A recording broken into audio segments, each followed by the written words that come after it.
Hello, critics, non-critics, and friends. Welcome to the Film Optix podcast, where we take a glance into blockbusters, indie films, and everything in between. I'm your host, Christian, and as always, I'm joined by my partner in film, Devin. And today we're going to be presenting our review of the first two episodes of X-Men 97. And before we begin today's episode, you can listen to our podcast on podcast platforms around the internet. That includes Apple Podcasts, Spotify, Google Podcasts, and more. And if you are a new or seasoned listener to the show, we would love to hear from you guys. Follow us on Instagram, Twitter, and Threads at Film Optix. That is Optix with an X, or you can email us at filmoptix@gmail.com for any movie-related questions. Devin, what is going on, my man? How you been? How was your St. Patrick's Day? It was a pretty good St. Patrick's Day. I went to the nice local Irish little pub that's like right next to me. Walked over there and had some Jameson. Had to get in the spirit. Oh yeah, definitely. I celebrated on Saturday. Didn't do too much on Sunday because of Saturday. So, and my friends wanted to go out Sunday night, and I was like, guys, I got work in the morning, like none of this is really it's not gonna work. The timing just isn't there, but I still had a great time. Did you wear green at all? Or were you like one of those people who were like subtly wearing green throughout that? Oh yeah, I definitely threw on my green OU hoodie. I'd represent. Wow. OU. Did you go by yourself, or you just went with any of the fellas? Yeah, I just went down to the bar myself. It was a nice little walk. Just right there. Might as well. There you go. I like it. I ended up meeting a fellow OU alum there at the bar. Oh, wow. Yeah, it's like we're everywhere. Unfortunately. No, I'm just joking. My friend's wife, she went to OU as well. But, us Kent State Flashes. It's tough being a Kent alum when with how that basketball game ended a few days ago. I see. Here's the thing. Kent, at least when I went there, we didn't really pay attention to any of that. Like any of the sports, at least when I went there, unless it was facing Akron, then, because that's our rival. Outside of that, and I will say one other time when we actually made it into the March Madness bracket and we faced UCLA, I think it was 2017, I want to say. But joke's on you, Devin, because we weren't watching anyway. Yeah. It's fine. But yeah, man, today we're here talking about X-Men 97, the long-awaited animated project from Marvel Studios, aka, well, this is a branch of Marvel Studios. It's actually called Marvel Animation, which is a easy title, very succinct, and gets the point across.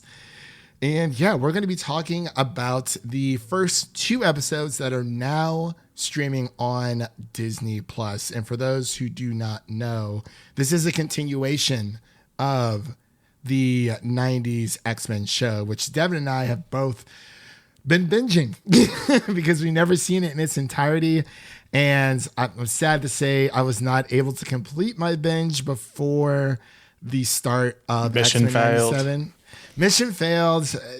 St. Patrick's Day came along, totally forgot about it. And I got like a season and a half left to finish out. I mean, I already know what happens, but I still want to watch it. It's the completionist mentality. But for all of our listeners out there, we are going to be diving into a non-spoiler review for you guys. So, and to be honest, there isn't too much to spoil, but there are story beats that we are just not going to talk about because it's getting pretty crazy. It's getting pretty crazy out there. And man, this is our second superhero animated show that we're covering here on the podcast. We just finished up Invincible season 2, part 2. Hopefully X-Men doesn't do the same thing, which I don't think they will. But without further delay, we'll be right back after this introduction to X-Men 97.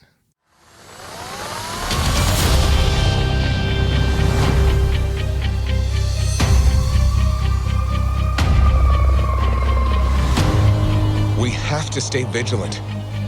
The professor entrusted us with his dream. No matter how dark it is, we must believe in each other.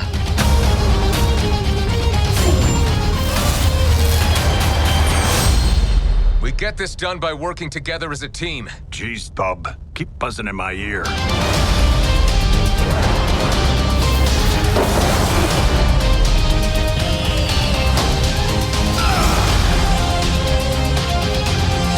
Heads up!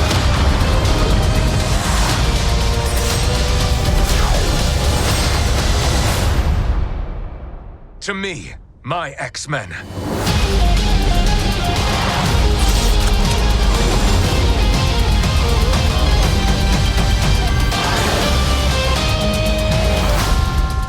Magneto.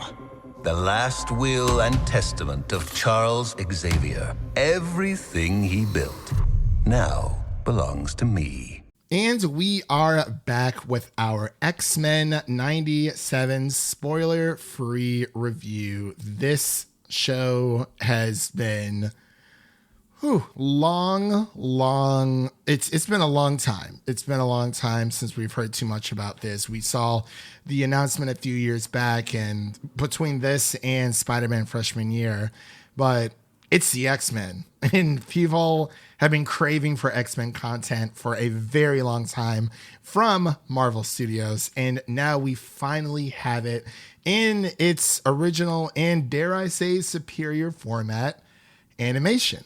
But the creators of this show include Bo DeMaio, and then you have Stan Lee and Jack Kirby as the creators of the X-Men, so they are credited there, and stars a Jennifer Hale, Ray Chase, Lenore Zan, a few of the returning voice actors for this show who voice acted for the original X-Men series back in the day.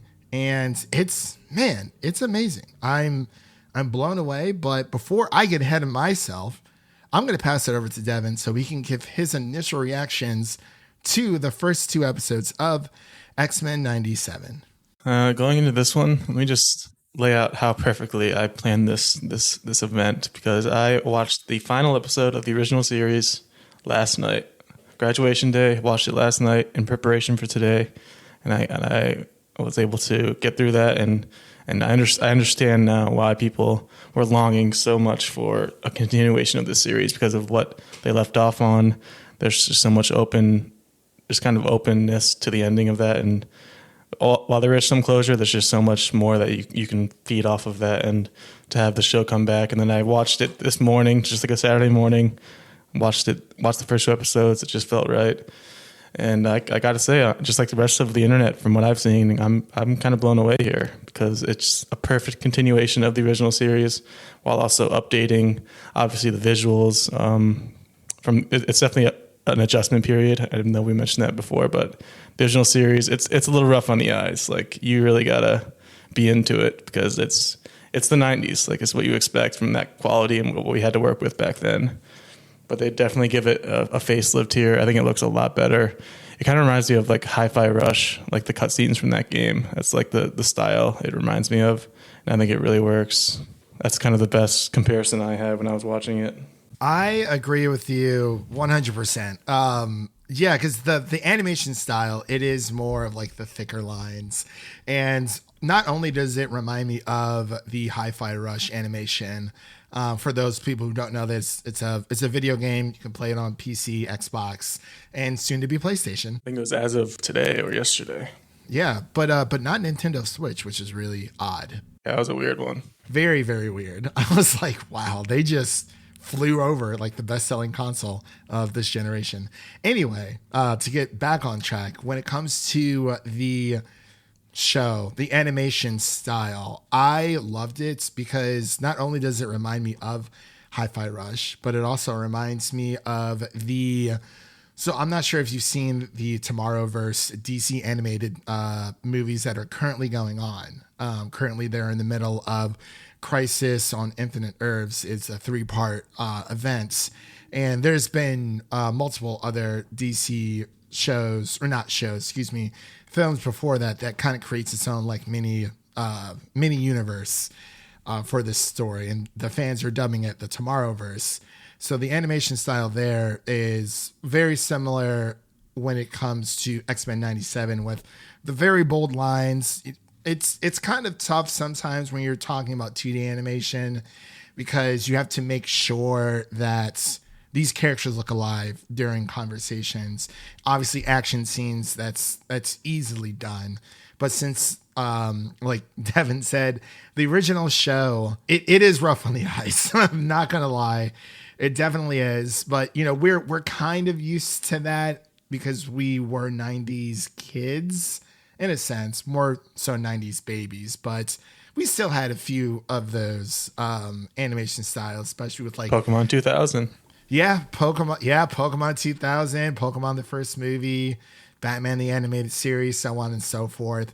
But I went to the streets of Twitter and, you know, when we're talking about the animation style here, and I pretty much just went off saying that this show so far, I actually watched the first 3 episodes because Disney sent me the first 3, but we're only talking about the first 2 episodes, which are now out on Disney Plus, and this will be a weekly release of the show, which I think is perfect. They're like 30 minutes each, which is a little bit longer than the original. Yeah, they got a little bump in runtime, which I appreciate. Don't have those pesky commercials to worry about. Oh, gosh, I know. Yeah, it's literally literally like how it was edited to be aired. It's like, oh, we're gonna cut here and then go to commercial, cut here, go to commercial.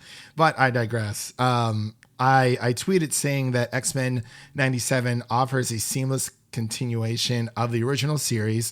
Episodes 1 through 3, speaking from what I've seen so far, brought an immense smile to my face, man. It was just, even the updated intro. The intro is so good. I like how there's like some build up to it first, and then the song just hits you. Yes, it looks amazing. It's exquisitely crafted. Did you see Kevin Feige said he had 2 caveats if he wanted to continue this series, and they were able to fill both of them. He wanted most of the original actors back. They were able to get that. And then 2, he needed that theme song. So they had to get the rights to it, actually, because apparently there were some rights issues, and they had to secure those. So those were his 2 caveats, and he got those, and you can see how important it is. And they've been using that theme song for a couple of years now. Different things here and there, definitely getting their money's worth. Yeah, and literally, like, I mean, there's been like a few different variations from the original series of the theme song, but it's pretty much been just the same. But yeah, I did not. Well, I guess when we watched the original series, it was on Fox Kids, so I'm assuming that was, you know, back when Disney signed a deal with the devil. Well, they kind of had to, but anyways, as I was saying, this X-Men 97 is exquisitely crafted. It is, in both terms of writing and animation, it serves as a perfect reintroduction for newcomers to the franchise. So you don't have to, it's not a show where you have to watch, 6 seasons of the original show. You don't have to watch that. It's there if you want to, and it'll definitely enhance your experience. But this is a reintroduction. The way I see it, it's like if you haven't watched the original, this series will be like a 9 out of 10. But if you have watched it, it'll be like a 10 out of 10. Like that kind of, it's like that kind of small difference where it just hits that much harder when you've seen it. Right, and who knows? You know, I mean, the original was hand-drawn animation. This is obviously not hand-drawn, but it's a blend between 2D and 3D, and I think they balance it very well. But when it comes to newcomers of the franchise, it's just I think they've done a good job because like it introduces everyone. It tells you exactly, you know, the events of X-Men 97 happened exactly a year after Charles Xavier's death from the original X-Men show. So that's not really much of a spoiler now because it's like, I mean, God, it came out in the 90s, like early 90s as well. Like, I think it was 92. I think it was the year I was born is when it started airing. So it tells you how long it's been, 31 years. So It's been on Disney. The original show has been on Disney Plus ever since it launched. So, as well as like Spider-Man and a few other things. But again, back to X-Men 97. Apologize, I keep getting off track here a little bit, but there's just so much to say about this amazing show. But yeah, like the voice actors, I think the returning voice actors are great. The only voice actor that I'm like a little iffy on is Rogue. Because she usually talks like, "Hey there, sugar, what's going on?" It's kind of like a high pitched not Southern, but Texan accent.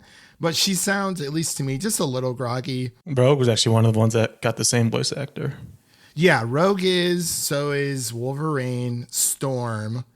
For me, Rogue in the original series, her voice and her like yells and screams were like ear bleedingly annoying, like at certain points. They were like pierce your.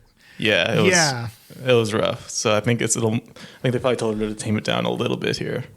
Yeah, probably. I was just like it's just that's like the only gripe I have is that her age and her voice doesn't necessarily match up that much. But I'm sure as the season will go on, I probably won't even notice it. But I wanted to talk to you about, because you said you like the animation. And I've seen a few people out there in the streets of Twitter who aren't super crazy about the animation. And I was shocked because I think it looks so stinking good. It's the right amount of saturation when it comes to the characters, the color tones, because of course, us watching the original series, and for those people who don't know out there, like the original show was literally made to sell toys. That's why they look so toy-like, even in the original. Because you could just even if I told someone this sold like a bunch of toys, it's like I can see that this is literally like action figures coming to life, and they still are able to keep that same aesthetic here. And I mean, when Storm comes in, man, the writing too is phenomenal. It is phenomenal. They got the updated quips, because in the 90s there weren't really many quips that they threw around that kind of hit as hard as we do now with our more modernized writing. I mean, obviously Wolverine's got his bub and everything. Like that's always going to be there. Yeah, I mean that's part of his character, but I don't know if they're. It was some quirky stuff that they said in the original, like going back and watching it today. I don't know if they're facing like a flying enemy or like a vulture or like a pterodactyl. They're like, "Over here, bird brain." I'm like, oh my God. Yeah. It's so of the times. And it was also more geared for kids back then. Like this one's more updated. And obviously the audience is going to be mostly adults this time around, I'm pretty sure. Yeah, because the fans of this show, the original fans, are now adults, much like Avatar: The Last Airbender, what they did with that and Legend of Korra.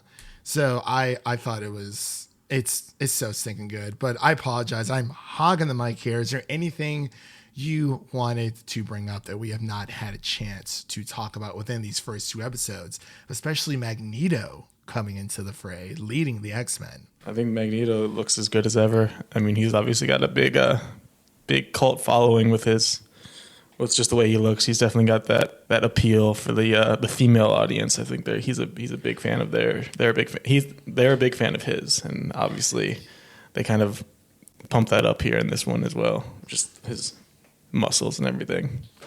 Yeah, I saw a lot of people. They were like, "Oh man!" I was like, "Whoa!" I was like, "All right." But he's just like, his presence is just so felt in this series, and his anti-hero-ness has always been a shining part of the original series, and that continues very strong in these first two episodes. Where at the end of the day, he's fighting for his own mutant rights, but he's also trying to battle the thoughts that he has about Charles Xavier and what he tried to implant into his brain, and try to impart wisdom onto him, and hopefully he can follow along and not become a total bad guy and be the more anti-hero that we love. Yeah, you really see the respect and the love and care that Magneto had for Charles, regardless of their views on mutant rights and, you know, how they should be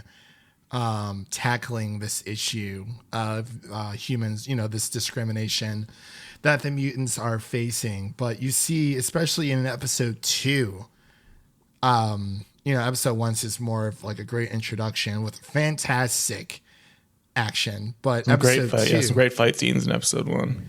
yeah, but Magneto has a monologue in episode 2, and I was so scared. I was like, I don't know what he's going to do next, because Just the way it ends, it's so good. The way that dude, line at the end. yeah, and that monologue itself really speaks volumes and pretty much gives you like a crash course of what kind of man Magneto is, and like I said, the respect and love that he had for Charles. And because it's like, you know, he can be a little bit off his rocker, but episode 2 is definitely where I mean, episode 1, like, it was some great action sequences, but episode 2, I would say, is where it gets more serious. And even it kind of mirrors the original series where they get right into the drama. Like in the, I guess it's not really spoilers because, like you said, it's been 30 years. But in the first season, it's either the first or second episode, we get Morph dying, basically. At least at the time, we thought that's what it was. So kind of a similar effect here, where we get right into the drama and kind of the stakes of the show, where it's not just like your everyday cartoon. Like there's actually stakes here, and they do a good job of showing that. Yeah, each episode has its own stakes, and I agree that is very much akin to the original series.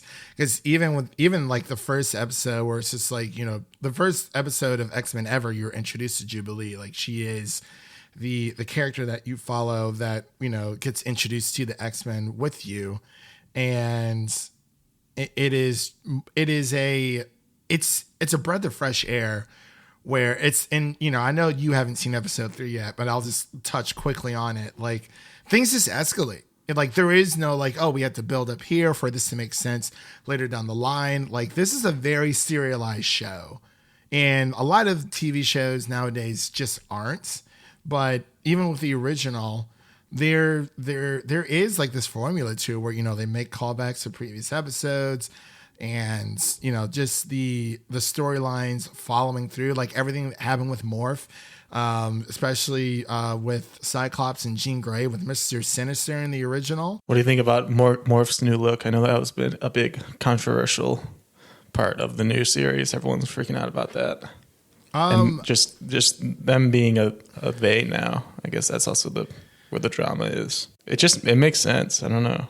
Yeah, like it makes sense. I mean, I'm kind of indifferent to it. Like I would like to see more of like the original Morph, but it makes more sense if he's, you know, in this like in between stage when he's around the X-Men, you know, like hanging out the mansion, like doing whatever, like where he can just be himself. But I mean, I'm indifferent to it. I don't hate it. I mean, like, yeah, like he looks like any other alien I've kind of seen, even though he is just a mutant.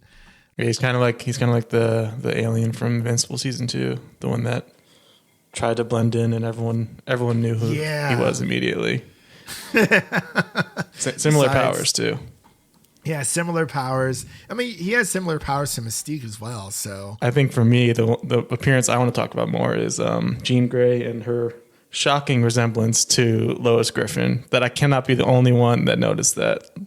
Like when in her it was like a pregnancy outfit. It was straight up same outfit, same shirt, same pants as Lois Griffin, and then obviously the hair is the same. So I was like, is this on purpose? Like, why do they do this? Maybe. And after you mentioned that, I went back and rewatched the first episode again. I didn't have time to watch it or rewatch the second episode. But as soon as you said that, the green shirt, I was like, oh my God. Yeah, I saw that scene. I was like, I mean, it's not bad. It's just I can't unsee it now. But luckily, that's not like her everyday outfit. It was just an outfit that she had on. And she's also not going to be pregnant for long, so. No, she will not. She will not. Not at all. But yeah, man, there's so much to talk about with the series, but of course there's only 2 episodes, but let's get into like final thoughts and ratings here, just to kind of end it on more of a high note, because we can sit about gushing about so many things, but we want people to experience it out there. Just watch it. The one thing I've always noticed though, it's like Beast and Wolverine are basically like the same character model. I was like, and I never got like a full explanation. Even in the original show, I'm like, their hair is literally the same. Yeah, basically. It's so I guess funny, they are both beasts, technically. Yeah, maybe that's it. It's but who copied whose haircut? I want to say Logan copied Beast's haircut because Beast was a part of the X-Men before Logan came along. I'm pretty sure he was. But I don't know. It's just something I've always noticed, or it's like, it's just so funny. It's more apparent here as well. But let's get into our final thoughts. We're not going to be giving ratings like we've mentioned before. We're going to wait for the entire series or season 1 to finish before giving our ratings on the full show, because we've only seen a fraction of it. I believe we're getting 10 episodes altogether, and they're going to be released weekly. So that's going to be very interesting to see. And again, the 30-minute runtime definitely helps with that, justify being that 30 minutes versus like, what was it, 22 minutes in the original. So you get a little bit of extra time. No post-credit scenes either, which I'm totally okay with, because, you know, they didn't have them in the original. I don't think they need them here now. But yeah, Devin, what are your final thoughts on the first 2 episodes of X-Men 97? Yeah, final thoughts. I just think overall it's funny. Like, obviously, the roller coaster ride that is being an MCU fan. Every other series or movie that comes out, it's the end or it's the MCU is back. And we're right now, we're on MCU is back, because this show is so good. And I think it's going to be mostly well loved from everybody. And I just think it's funny. Like, everyone thinks the downfall of the MCU is happening, but it's like the X-Men is just starting. Like, this is the very beginning. I mean, obviously Fantastic Four as well, but X-Men is like the real bread and butter of what Marvel has to offer. And if this show is any indication, like, they are so set for a long time, because they have just all of this X-Men goodness to work with. And if there's any sign of that, it's obviously LeBron James today tweeted about X-Men 97 and how he would like to watch it. And his social media presence is very powerful. So, you know, you got something going when you get his attention.